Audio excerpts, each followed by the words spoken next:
¿Cuántos dan gloria a Dios en esta hora? Gracias a Dios porque Él es el Dios de toda esperanza. Él es el Dios de vida y de vida eterna. Él vino a darnos vida, pero vida eterna. Y se va a extender, hermanos, por la eternidad nuestra existencia. Damos gracias a Dios. Hermanos, yo en lo personal estoy cada semana más sorprendido de lo que Dios quiere hacer en nuestra vida. No sé cuál sea su expectativa últimamente, pero el Señor nos está llevando a un entendimiento de por lo menos dos cosas que quiero comentar antes de ir a la palabra. Primeramente, de que Él está en este lugar. Lo voy a volver a decir. Dios nos está haciendo saber, nos está llevando a entender que Él está en este lugar. Que Él está en este lugar. Y cuando tú y yo venimos, nos congregamos, nos entrelazamos para adorarle, para exaltarle, para bendecirle, Él va a llenar nuestra vida. Hoy nuestro pastor nos decía al inicio de la oración, si Dios está aquí, nos va a bendecir. Nos va a bendecir, porque es un Dios de toda bendición. Él es un Dios de toda bendición. No sé qué nos dijeron a lo largo de la semana los familiares, los amigos, los vecinos. Quizá te dijeron algo malo, algo doloroso, algo ofensivo. Pero lo que Dios quiere hablar a nuestros corazones es completamente diferente. Él nos habla de su amor, de su gracia, de su misericordia. Y cuando tú y yo venimos a este lugar, Él empieza, hermanos, a hablar a nuestras vidas de una manera maravillosa. Él está aquí. Y solamente, hermanos, nuestra presencia aquí será el detonante de que tú y yo encontremos una renovación en nuestra vida. Al estar aquí, en medio de las alabanzas de su pueblo, en medio de la predicación de su palabra, en medio de la intercesión, solo eso será suficiente para experimentar una renovación de Dios. Perdón.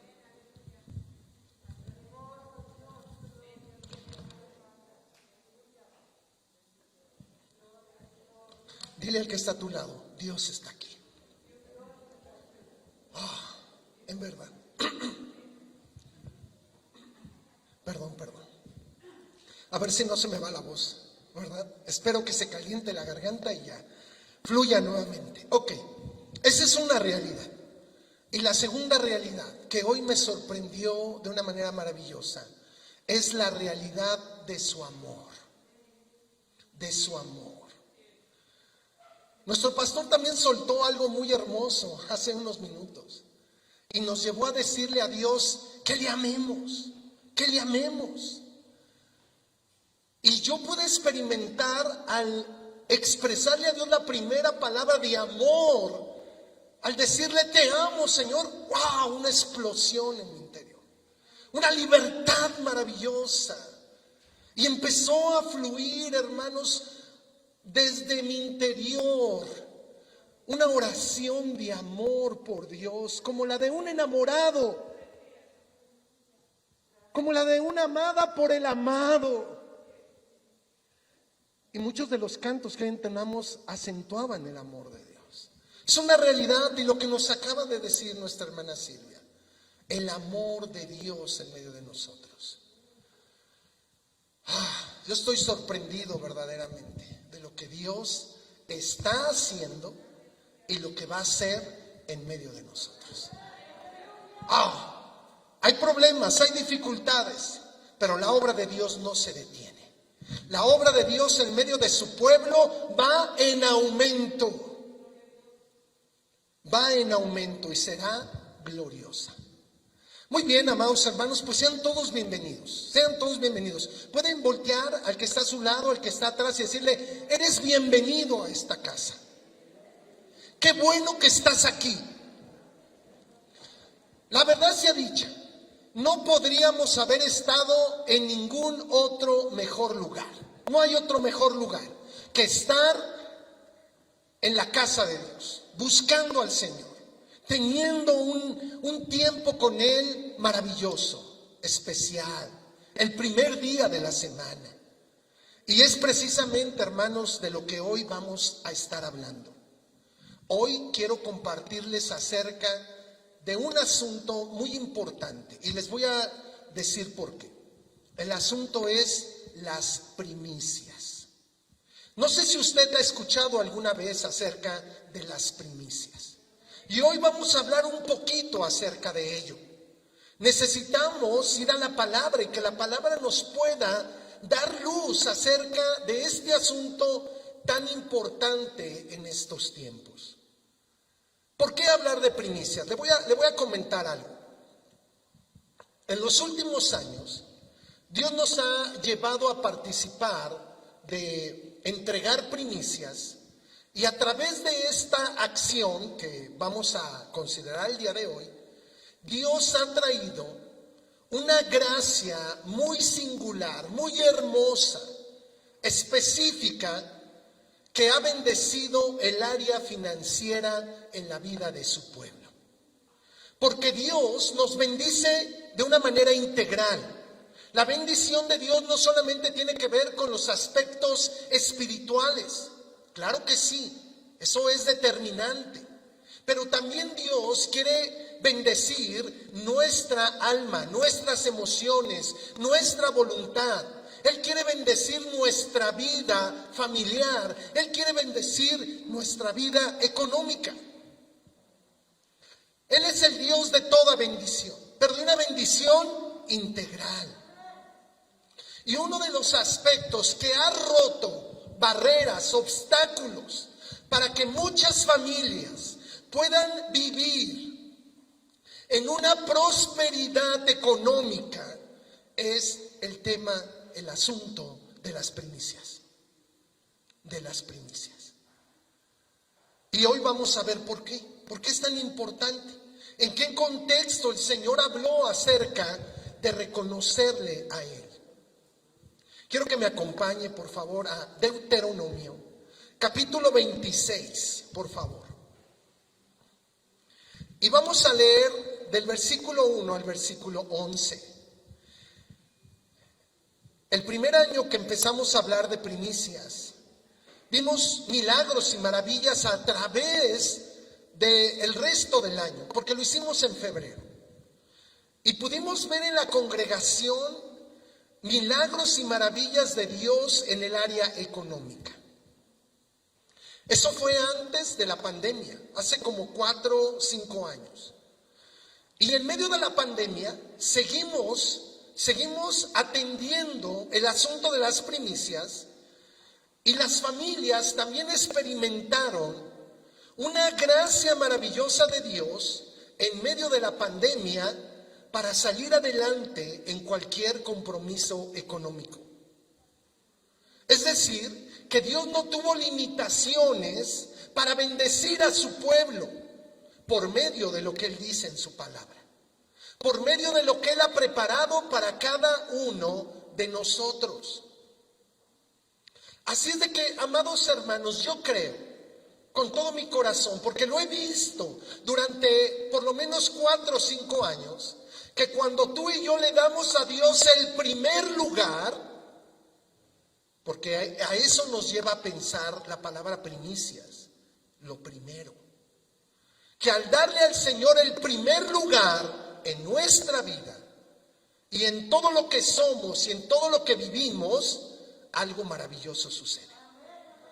Algo maravilloso sucede. Cuando tú y yo ponemos al Señor como el número 1 en nuestra vida y le damos a Él la honra que Él merece como Padre, como Señor, como nuestro Dios, nuestra vida cambia.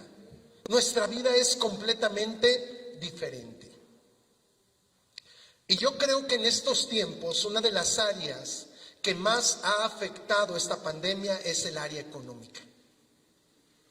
Usted y yo podemos buscar en internet cuántos miles de millones de dólares la economía mundial o en la economía mundial ha sido afectada. Ha habido pérdidas mayúsculas en lo macro, pero también en lo micro, en el día a día. Hermanos, no sé cuántos de ustedes hacen el supermercado cada semana, cada quincena, pero verdaderamente, ¿verdad? Hay una problemática económica. Los precios están yéndose para arriba. Lo que antes podíamos comprar con una asignación para los víveres, los alimentos, hoy ya no alcanza. Y es parte de nuestro vivir, es parte de nuestro día. Las situaciones económicas que atravesamos no son bogantes, son complicadas, son difíciles, son desafiantes. Pero usted y yo, hermanos, tenemos en Dios una gracia maravillosa para salir adelante. Para salir adelante, para avanzar y ver la mano poderosa de Dios que sostiene nuestra vida cuando tenemos y no tenemos. Cuando hay abundancia o cuando hay escasez. Hubo un hombre llamado Pablo, allá en Filipenses 4:13. No sé si alguien por aquí se lo sabe de memoria. ¿Qué fue lo que dijo ese hombre en esa porción de la palabra? Creo que se lo saben, ¿verdad? Todo lo puedo en Cristo que me fortalece. Y él está hablando acerca de los aspectos económicos. Porque el Señor tiene el cuidado de nosotros cuando hay escasez, cuando hay abundancia. Él mismo dice, he aprendido a tener y a no tener. Por todo y en todo he sido enseñado. Así, para estar satisfecho, como muchos de nosotros, a ver, voltea a ver a tu vecino, o para padecer hambre, ¿verdad? Que verdaderamente nadie de nosotros atraviesa esos momentos, por la gracia de Dios. Y Él da testimonio que todo lo podemos en Cristo que nos fortalece. Pero hoy, hermanos, quiero que vayamos a lo que fue la conformación de lo que será el pueblo de Dios en el Antiguo Testamento. La conformación de Israel como una nación que será distinta, que vivirá de una manera diferente a todas las familias y naciones de la tierra. Y es importante que tú y yo ahora en Cristo, por medio de la obra que Él ha hecho por cada uno de nosotros, podamos considerar este pasaje porque es de suma enseñanza para vivir en lo que Dios ha preparado para nosotros. En esa vida que Cristo tiene para cada uno de nosotros. ¿Están listos? ¿Podemos leer? Ok. ¿Qué les parece si leemos alternadamente? Yo voy a leer el versículo 1, ustedes el 2, y nos unimos todos en el versículo 11. Deuteronomio, capítulo 26, del 1 al 11. Si están listos, lean después de mí el segundo versículo. Dice así la palabra de Dios. Cuando hayas entrado en la tierra que Jehová tu Dios te da por herencia, y tomes posesión de ella y la habites,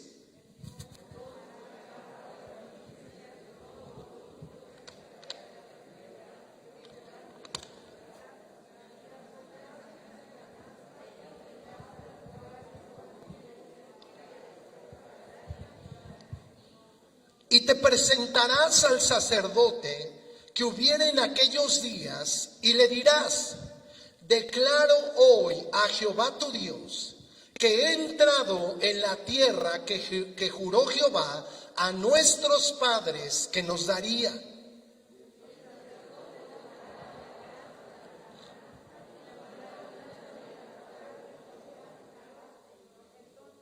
Entonces hablarás y dirás delante de Jehová tu Dios, un arameo a punto de perecer fue mi padre, el cual descendió a Egipto y habitó allí con pocos hombres, y allí creció y llegó a ser una nación grande, fuerte y numerosa.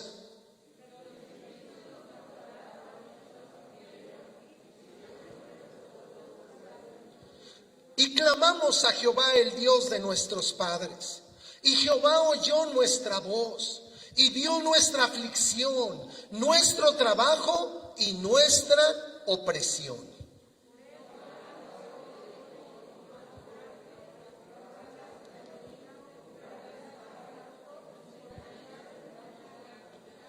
y nos trajo a este lugar y nos dio esta tierra, tierra que fluye leche y miel.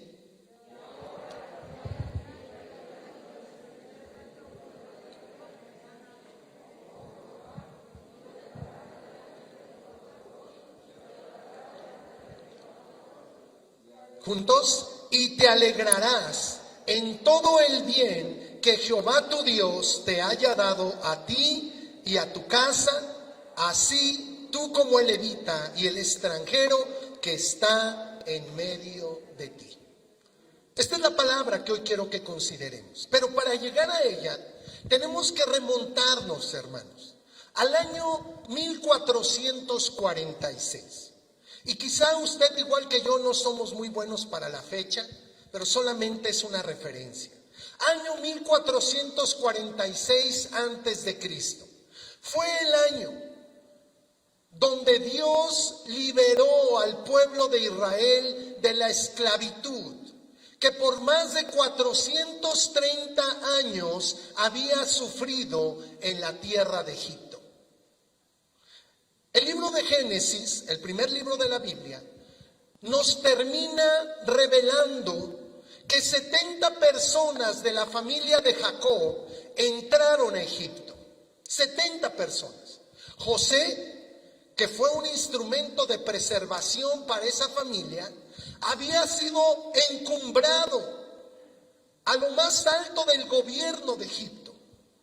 Y a través de José, Dios había prosperado por 7 años a toda esa nación. Inmediatamente después de esos 7 años de mucha abundancia, y donde José hizo un trabajo extraordinario, haciendo provisión para los siguientes 7 años de escasez, porque hubo una hambruna sobre la tierra, y este fue el motivo por el cual descendió la familia de Jacob y habitó en Egipto. En los tiempos de José, muy favorecidos. Les dieron un lugar para habitar llamado Gosén. Una tierra buena, una tierra fértil, una tierra en medio de Israel donde ellos empezaron a multiplicarse, a ser prosperados por Dios, conforme a la promesa que Dios le había dado a Abraham, a Isaac y al mismo Jacob. Así es de que el pueblo de Israel en medio de Egipto empezó a crecer, empezó a multiplicarse hasta ser una gran multitud, de la cual el pueblo egipcio tuvo temor. Y así empieza el libro de Éxodo, hablando de esta situación donde el pueblo de Dios aumentó en gran manera y el pueblo de Egipto los tuvo que oprimir. Los llevó a servidumbre, porque eran más que ellos y tenían temor que se aliaran contra sus enemigos y los derrocaran. Usted puede leer esto en Éxodo. Bueno, pues llegó el momento donde el pueblo de Israel sufrió opresión. Aquí mismo se relata esa historia que ahorita la vamos nuevamente a leer. Y entonces el pueblo de Israel clamó a Dios y Dios los visitó, dándoles salvación, llevándoles de esa esclavitud a una vida de libertad. Gracias. A una vida donde ellos iban a vivir no bajo servidumbre como lo hacían en Egipto, sino que iban a vivir bajo el gobierno de Dios. Y fue entonces en el año 1446 que Dios levantó a Moisés, y a través de este varón, con mano poderosa y fuerte, Dios liberó a su pueblo de la esclavitud para llevarlo e introducirlo a una tierra de promesa, a una tierra que Dios había jurado, la tierra de Canaán, que les daría en posesión. Entonces salieron en esa fecha, y la intención de Dios era llevarlos primeramente a un encuentro con Él, en el monte Sinaí. 3 meses después de que salieron de Egipto, llegaron a las faldas de ese monte. donde Dios les habló, donde Dios hizo un pacto con ellos, donde Él sería su Dios, ellos serían su pueblo, Él les dio su palabra, Él les dio su ley, para que ellos vivieran como un pueblo apartado de todos los demás pueblos de la tierra para vivir en la voluntad de Dios. La ley que Dios le entregó a Moisés contiene, dicen los rabinos, 613 mandamientos que el pueblo tenía que considerar, que tenía que obedecer. Bueno, hasta el día de hoy los tienen que obedecer, pero no como una imposición, porque esa no es la naturaleza de Dios, sino como una acción de amor, como una respuesta de amor, y en obediencia el pueblo de Dios obedecía a Dios. Y a causa de esa obediencia, Dios les bendecía de una manera extraordinaria. Hizo un pacto, el pacto allí con Moisés, el pacto en el monte Sinaí.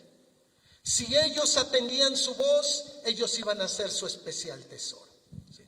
Ahora usted y yo vivimos en un pacto, en un nuevo pacto, que por medio de la obra de Cristo, usted y yo recibimos las bendiciones de Dios.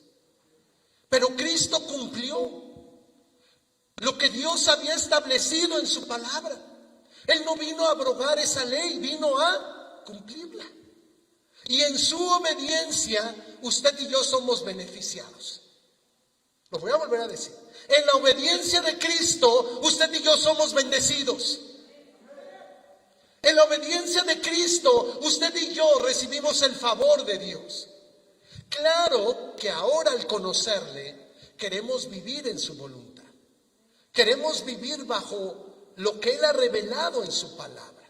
Bueno, después de esos 3 meses, cuando llegaron a Sinaí, Dios estuvo 50 días con ellos, dándoles la ley. Y después de un año, y parte de esa ley está en el libro de Levítico, una ley que habla acerca de las ceremonias, de la alabanza, de la adoración que el pueblo tenía que ofrecer a Dios.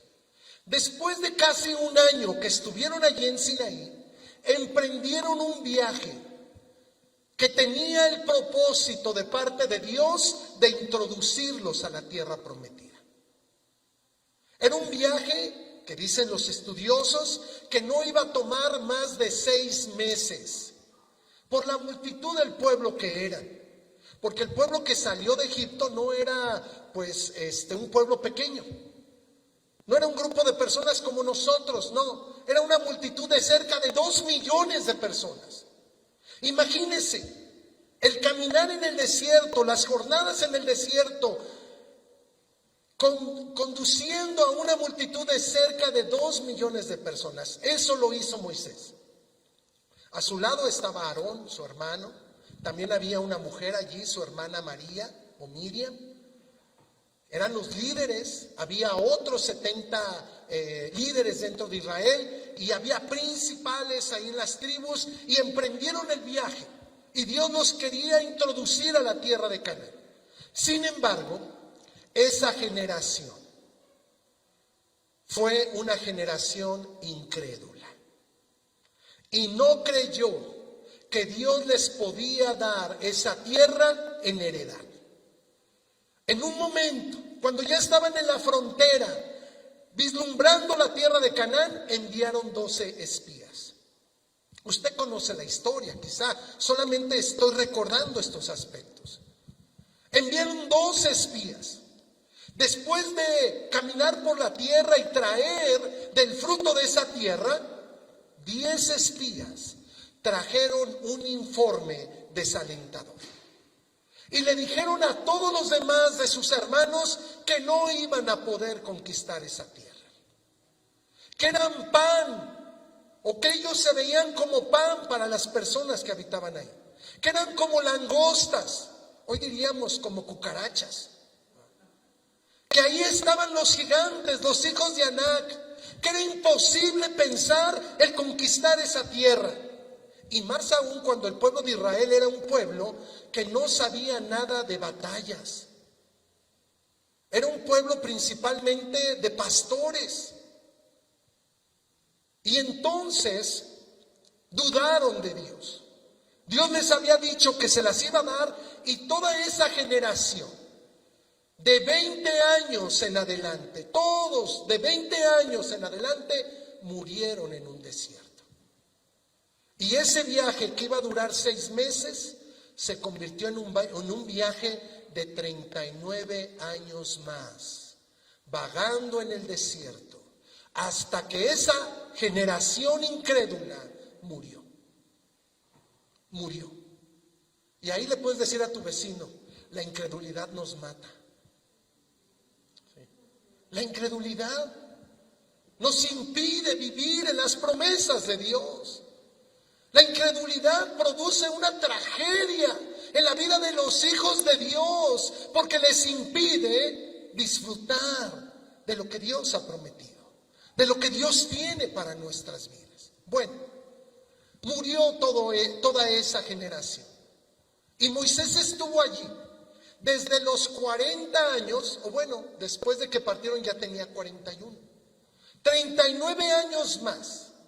Ya, no es cierto, 81, sí. Tenía 81 años cuando él le habla al pueblo de Israel las palabras que están registradas en Deuteronomio. Él ya tiene 120 años. Está a punto de morir. Está a punto de entregarle a Josué el liderazgo para que sea Josué el que introduzca al pueblo de Israel a esa tierra de promesa. Pero antes de morir, y del lado este del río Jordán, Moisés le habla estas palabras a esa generación que se levantó en medio del desierto, en medio de la dificultad, en medio de la soledad, en medio de la escasez, en medio de problemas y dificultades, para que ellos conquisten la tierra. Y todo lo que Moisés registra en este libro tiene 3 aspectos muy importantes. Número 1, recordar el pasado. Recordar el pasado. Recordar que en todo momento Dios estuvo con su pueblo, que Dios caminó con ellos por 40 años en el desierto, que Dios los había liberado de la esclavitud y había puesto una nube sobre sus vidas para guardarles de las inclemencias del día en el desierto. Y que esa misma nube se convertía en una columna de fuego en las noches para proteger a ese mismo pueblo. Vieron el maná descender del cielo. Vieron cómo sus vestidos y su calzado nunca se desgastó. Y lo primero que hace en este libro, que básicamente es un sermón, es una predicación de Moisés a una nueva generación, primeramente les recuerda lo fiel que Dios ha sido con ellos.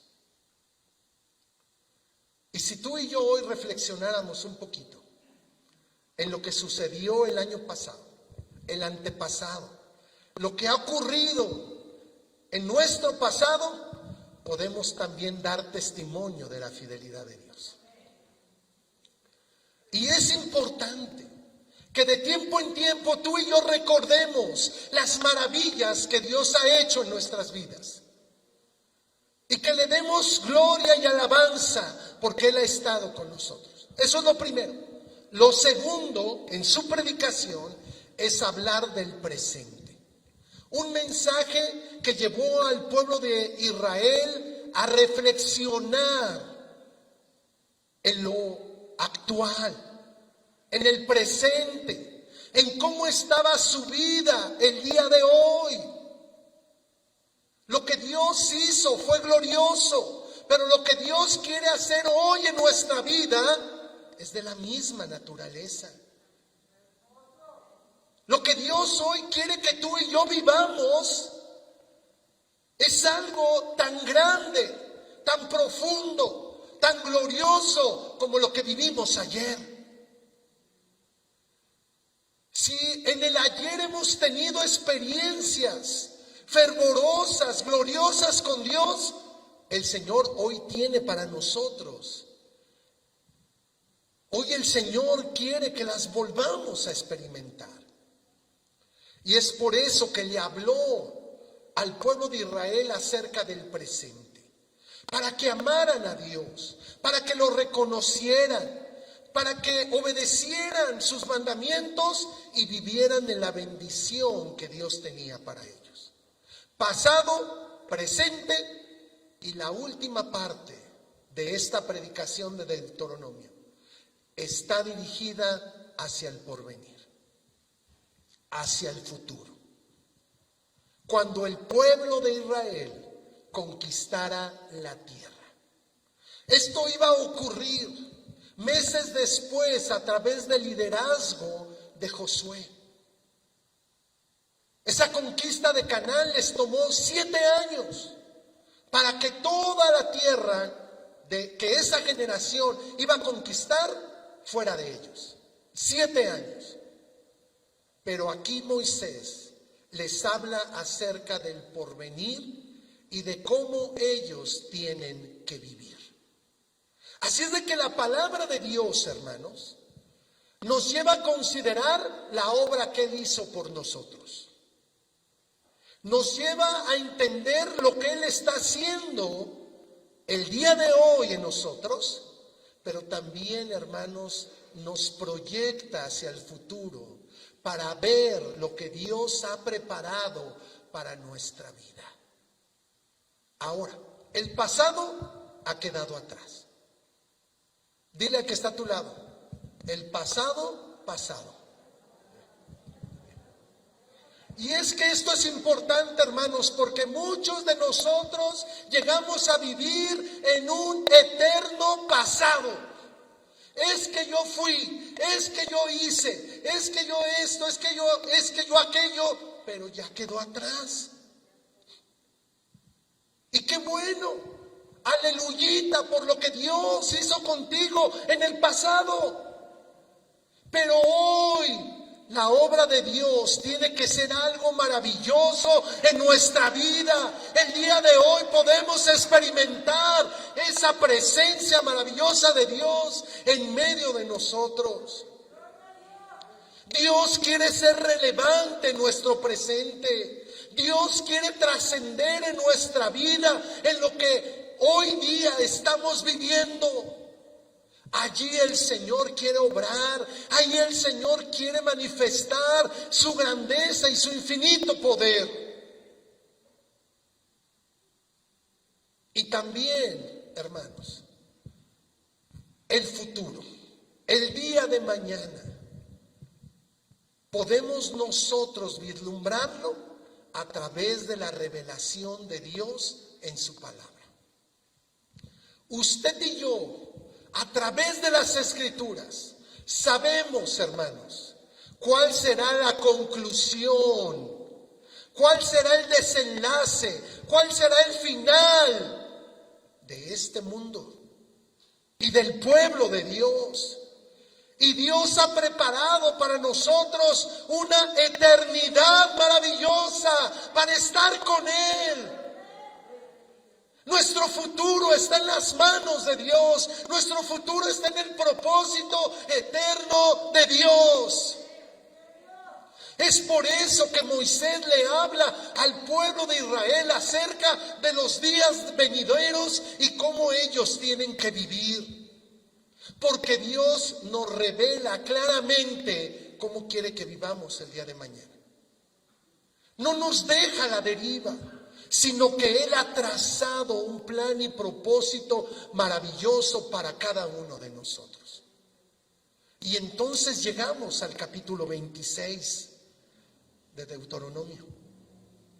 Y por eso inicia el versículo 1, vayan conmigo por favor, porque vamos a considerar esto que es tan hermoso.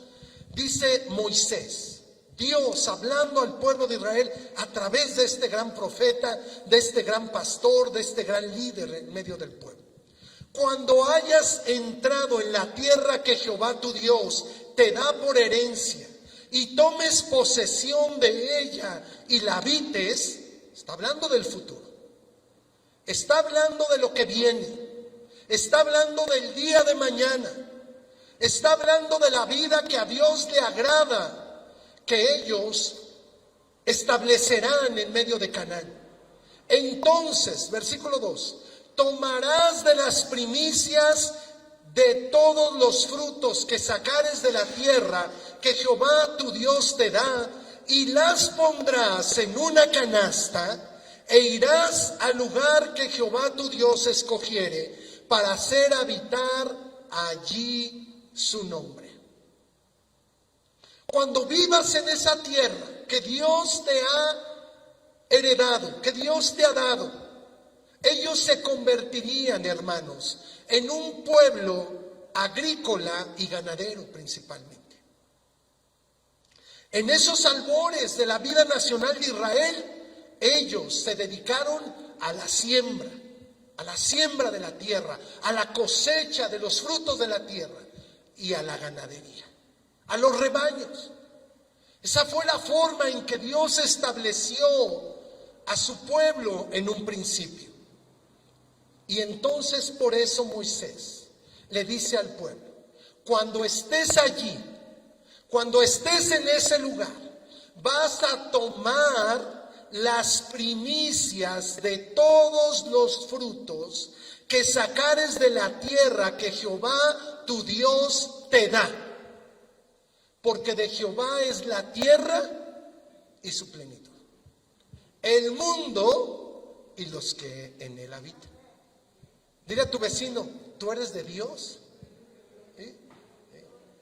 Eres de Él, del Señor. Somos cada uno de nosotros. Pero inicia el salmo diciendo: de Jehová es la tierra y su plenitud.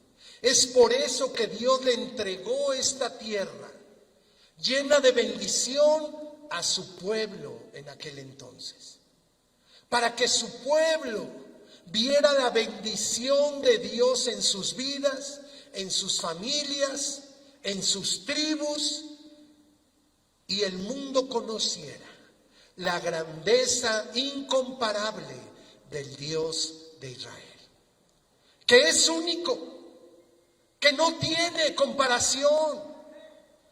Del Señor es todo lo que vemos y aún lo que no vemos. Y Dios le estaba dando esta tierra al pueblo de Israel para que ellos fueran mayordomos de esa tierra. Y no solamente aquí establece Dios que Él es el dueño de todo, sino desde el principio.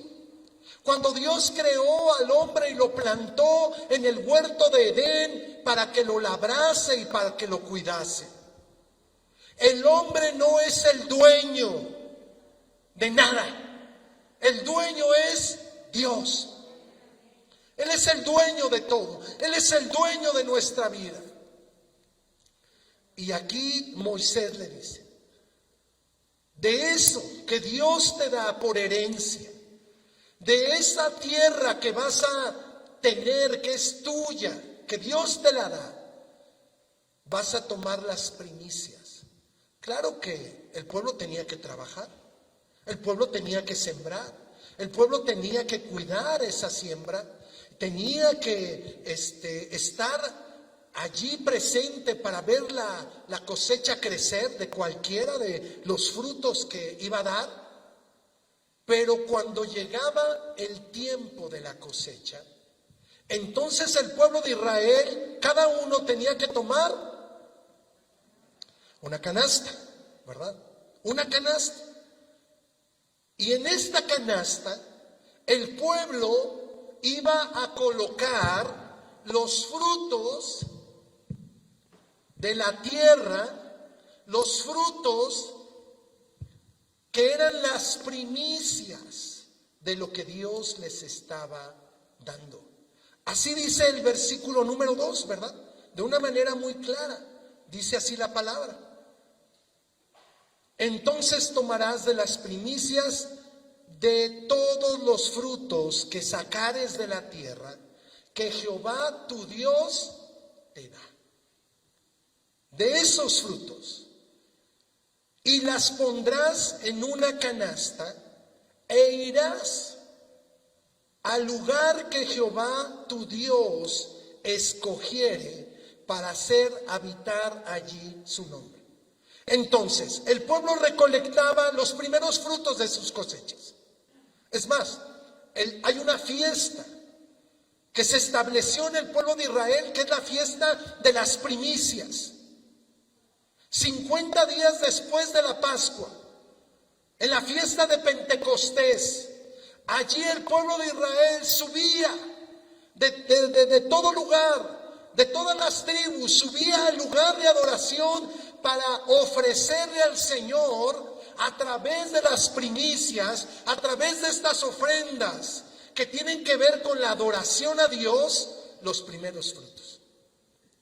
Y después de ofrecer esos primeros frutos, venía un tiempo donde las cosechas maduraban y las cosechas ya podían ser recogidas en toda la nación. Pero lo primero, lo número uno, se le daba a Dios. A Dios. Lo primero. Y es aquí donde colocaban en la canasta los frutos. Esta canasta creo que está muy pequeña, ¿verdad? Aquí me cabría 1 kilo de naranjas y 1 de mandarinas y ya se llenó.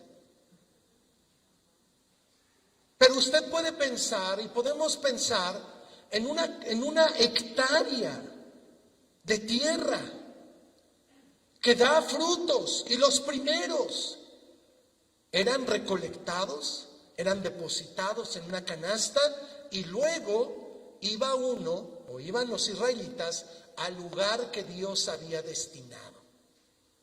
En un principio fue el tabernáculo, después el templo que construyó Salomón, y entonces llegaba el oferente, y el versículo 3 dice lo siguiente, miren qué interesante, dice el versículo 3, y te presentarás al sacerdote que hubiere en aquellos días, y le dirás. Estas palabras, hermanos, son muy importantes, porque ahí está la persona, ahí está el que recogió las primicias, va con el sacerdote toma esa canasta, y en ese momento, el que viene a entregar las primicias dice lo siguiente, declaro hoy a Jehová tu Dios, que he entrado en la tierra que juró Jehová a nuestros padres que nos daría. ¿Qué es esto? Es un reconocimiento. Primicias tiene que ver con un reconocimiento de que Dios ha cumplido su palabra en nuestras vidas. A ver, dígalo conmigo. Primicias es un reconocimiento que Dios ha cumplido su palabra en mi vida. Entonces, esta es la imagen, hermanos. Aquí está el oferente, aquí está la persona que trae las primicias y le dice ahí al sacerdote, yo declaro que hoy estoy viviendo en la tierra que Dios nos juró y es una realidad en mi vida. Es un reconocimiento de que Dios ha cumplido su palabra. Esto que Dios le habla al pueblo, hermanos, es muy, muy importante para lo que Dios puede hacer en medio de ellos. Es trascendente para la vida nacional, para la vida familiar, para la vida personal. Y entonces allí está la persona declarando, reconociendo que está viviendo en la tierra que Dios les había prometido. Bueno, versículo 4.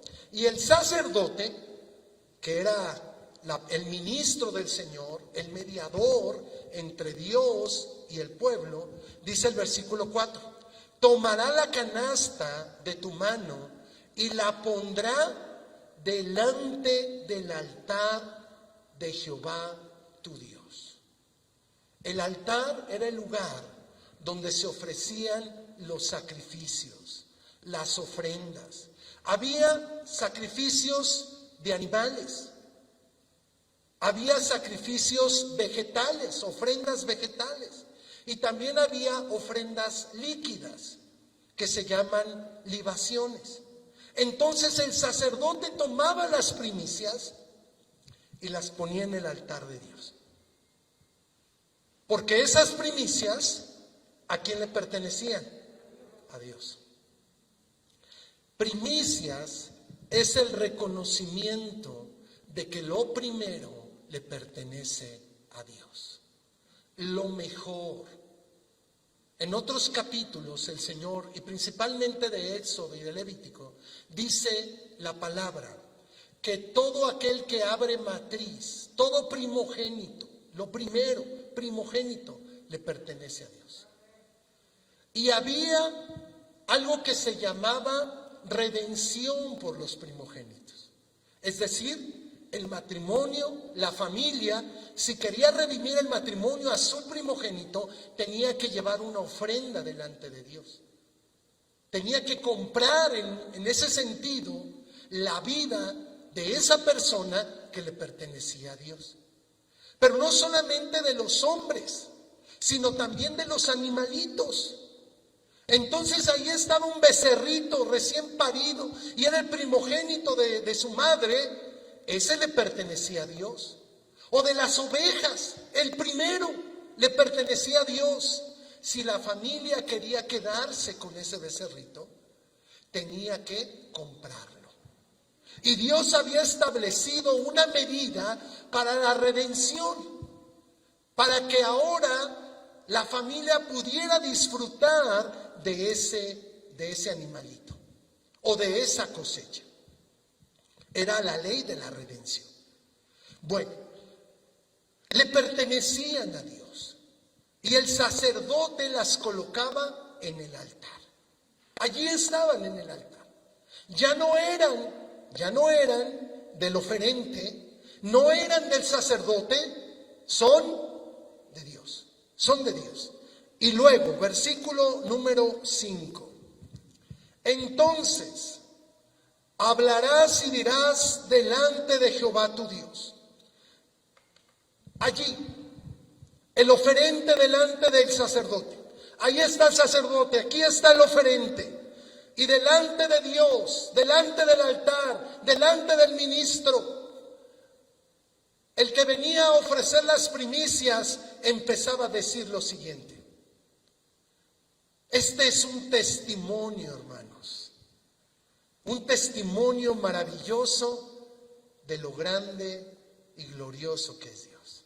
Versículo número 5. Un arameo a punto de perecer fue mi padre, el cual descendió a Egipto y habitó allí con pocos hombres.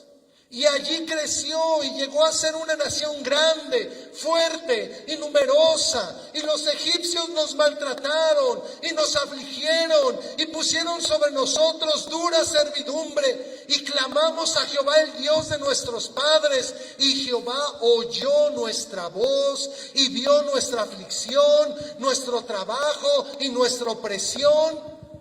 Y Jehová nos sacó de Egipto con mano fuerte, con brazo extendido, con grande espanto y con señales y con milagros, y nos trajo a este lugar y nos dio esta tierra que fluye leche y miel.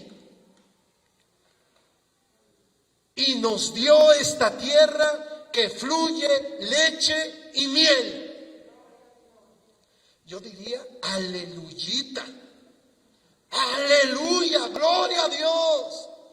¿Puede usted, hermanos, vislumbrar la escena de cientos de personas, delante del altar de Dios, delante de la presencia de Dios, dando testimonio de la obra gloriosa que Dios había hecho en medio de ellos como nación, como pueblo.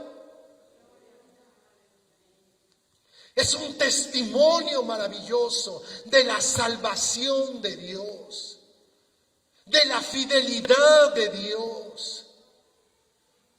Es un testimonio de alabanza delante de la presencia de Dios. Esto no lo decía el sacerdote, esto lo decía el oferente, el que traía las primicias. Las primicias son un reconocimiento de la fidelidad de Dios en nuestra vida. ¿Lo puede decir conmigo? Las primicias son un reconocimiento de la fidelidad de Dios en nuestra vida. El Señor nos salvó de la condenación eterna, de una muerte eterna. Nos dio salvación, nos ha dado libertad, nos ha dado su gracia, su favor, su misericordia. Tú y yo también podemos dar testimonio de la obra tan grande que Dios ha hecho en nuestra vida. Y esto que era tan visual, esto que era tan objetivo para la vida de las personas, quedaba grabado en el corazón de toda esa generación. Era una lección que tenía el propósito de trascender de los abuelos a los padres, de los padres a los hijos y de los hijos a los otros hijos. Así es de que, amados hermanos, las primicias tienen que ver con un testimonio de cada uno de nosotros de la fidelidad de Dios.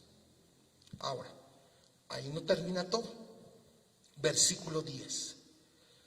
Y ahora, después de dar este testimonio de lo que Dios había hecho, el oferente dice lo siguiente: y ahora, en este día, en este momento, por la gratitud que hay en mi corazón, por el entendimiento que tengo de la obra de Dios, por la revelación que Dios ha traído a mi mente y a mi corazón, que todo es de Él y que vivo por su bendición y su gracia, ahora, he aquí, he traído las primicias del fruto de la tierra que me diste. Eran tuyas, Señor, pero tú en tu gracia y en tu favor y en tu misericordia me has bendecido. Me diste semilla para sembrar, me diste una tierra que no tenía, me diste semilla para sembrar, me diste la gracia para trabajar, me diste la sabiduría para cuidar esta cosecha, para verla crecer. Y ahora que están los frutos, Señor, yo puedo tomar de ellos y ahora vengo delante de ti para ofrecerte alabanza, adoración. He traído lo primero, no lo último, no lo que sobra, sino lo primero, lo primero, lo primero, lo mejor. Y dice así: he traído las primicias del fruto de la tierra que me diste, oh Jehová, y lo dejarás. Esta es la indicación. Y lo dejarás delante de Jehová tu Dios y adorarás delante de Jehová tu Dios. Y adorarás. Las primicias son un acto de adoración. A ver, díganlo después de mí. Las primicias son un acto de adoración. Ese reconocimiento de quién es Dios, ese reconocimiento de lo que Él ha hecho, ese reconocimiento de su favor, nos lleva a adorar. A adorar. Otras versiones de la palabra, este versículo lo traducen diciendo: y te inclinarás delante de Jehová tu Dios para adorarle. Y te rendirás delante de Jehová tu Dios para adorarle. El Señor, hermanos, quería ver el corazón de su pueblo rendido a Él. El Señor no necesitaba las primicias, son suyas.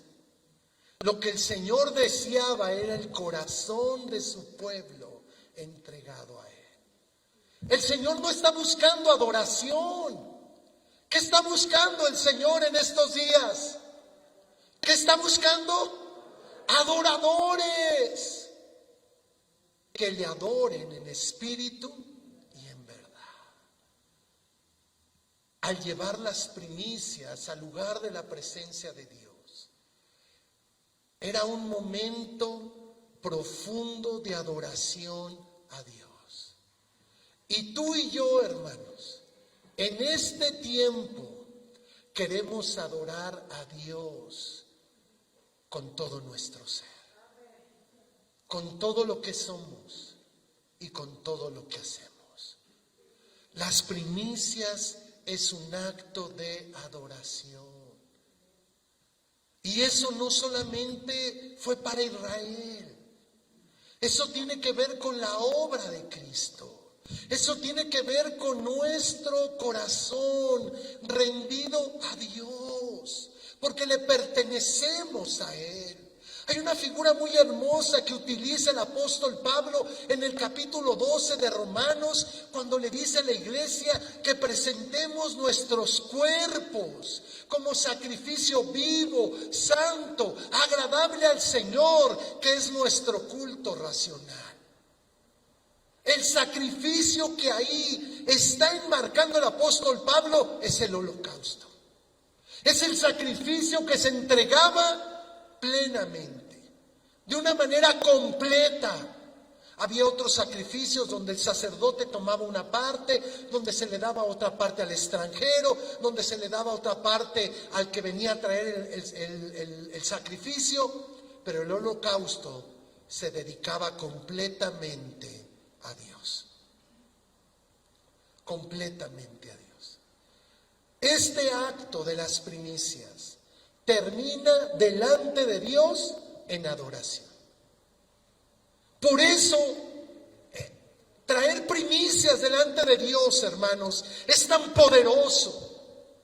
Produce algo maravilloso en nuestras vidas, porque es nuestro corazón rendido a Él. Y miren, el versículo 11 dice así: y te alegrarás. No es algo que estás perdiendo, no es algo que estás tú de alguna manera pues desprendiéndote para perderlo, no, sino tiene que ver con la honra que Dios merece, con la alabanza que Dios merece, y esto tiene que producir en tu corazón alegría, alegría. Y te alegrarás en todo el bien que Jehová tu Dios te haya dado a ti y a tu casa. Así tú como el levita y el extranjero que está en medio de ti. Este acontecimiento, esta celebración, iba a traer gozo y alegría al oferente, al levita y al extranjero. Porque estas primicias Dios las ocuparía para bendecir la vida de muchas personas. Esta alabanza, esta adoración no se iba a quedar allí en el altar. Esta bendición iba a bendecir a muchos. Por eso Jesús es las primicias de los que durmieron. Y tú y yo somos las primicias para Dios. Tú y yo somos lo mejor de Dios en esta generación. porque su amor ha llegado a nuestra vida, porque Él nos ha salvado, porque Él nos ha redimido, Él nos compró con la preciosa sangre del Cordero de Dios. Y nuestra vida es preciosa para Él. Y cada vez que nos acercamos, hermanos, delante de Dios, se levanta un perfume de adoración y de alabanza que glorifica su nombre. Y ese es el deseo de cada uno de nosotros. Adorarle a Él, bendecirle, exaltarle. En medio de lo que estamos viviendo está la bendición de Dios en nuestra vida. Lo que Dios ha preparado para nosotros es nuestro. Nadie nos lo puede arrebatar. Somos herederos de Dios, coherederos con Cristo. Somos un pueblo bendecido con toda bendición espiritual en los lugares celestiales, juntamente con Cristo Jesús. Y tú y yo, hermanos, tenemos que vivir en esa bendición que Dios tiene para nuestra vida. Tú y yo estamos llamados a ser un pueblo que adora a Dios por lo que Él ha hecho, por lo que está haciendo hoy y por lo que va a hacer mañana. Nuestro corazón tiene que desbordarse en reconocer quién es nuestro Dios y Padre. No hay nadie como Él. Él ha preparado el día de tu visitación, el día de tu bendición. Él ha preparado una buena tierra de la cual te va a sostener, de la cual te va a bendecir. Yo les voy a invitar a que nos pongamos de pie.